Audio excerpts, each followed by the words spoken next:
Hi, I'm Laura from Front Office Rocks, and you are watching me on my YouTube channel, and I'm glad you're here. Please subscribe if you haven't already, and share this channel with other dental professionals, team members, because on this channel at YouTube, I'm handling questions, topics, things that maybe aren't addressed in social media or aren't answered, and I would love to have more people in our industry here for this conversation.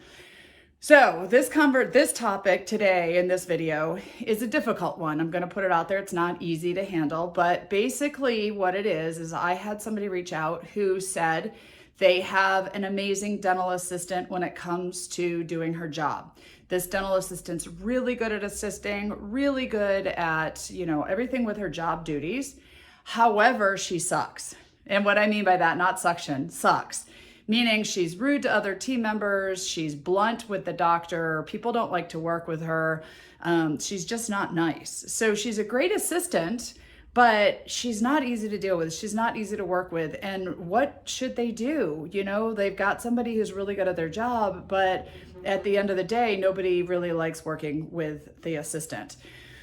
So here's the thing, that's not an easy answer, but here's my suggestions.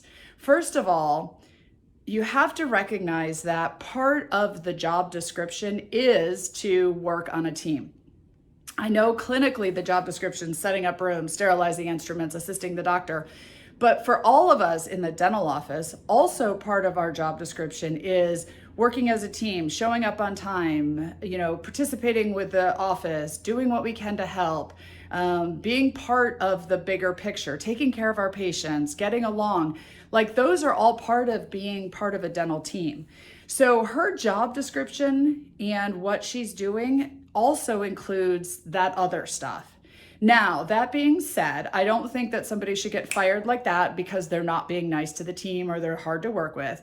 However, this person needs to be talked to, taken through the whatever disciplinary processes, whatever, mentoring processes that you have in your practice. Definitely reach out to somebody who knows HR and your state laws.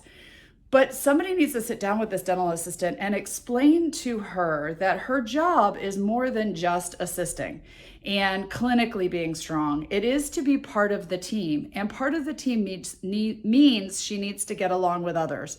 She needs to try to communicate better. She needs to lose the attitude. That is all part of our jobs, right? The doctor, the office manager, the assistant, the hygienist, everybody, we need to realize that's part of our job. So somebody needs to talk to this dental assistant. My suggestion is the doctor being the leader and maybe the office manager, and then work with the assistant if she understands that this is important and she's willing to try. Work with her on her communication, her nonverbal, her working as a team. Maybe nobody's ever told her, maybe she's just, always relied on her strong clinical skills, and now she needs to work on her interpersonal skills. Of course, at the end of the day, not everybody needs to be on this team. And, if your culture is one that it's get along, teamwork, and you hold on to somebody that doesn't believe in that, then you're putting the wrong person on the wrong team. So let's not, guarantee that just because she's got great clinical skills that she's going to be here long-term. But if she's willing to work on it and you're willing to work with her and you explain to her it's part of her job, most times you can get somebody to turn around, you can get somebody to do better, somebody to understand the bigger picture. Again, it's not easy. I definitely would recommend you talk to somebody in HR, somebody who could give you some legal advice to make sure you're doing the right thing. But my first step would be to sit down and talk to her and explain that part of her job is to be a team member, is to be polite, is to work with everybody else on the team and not be rude and not be hard to work with, and see how she responds. And then you can make an action plan from there. Again, Laura from Front Office Rocks, we're here to help you with this type of stuff. So feel free to reach out to me and my team at frontofficerocks.com. And please answer questions, ask questions, make comments below. This is a discussion that we all need to have.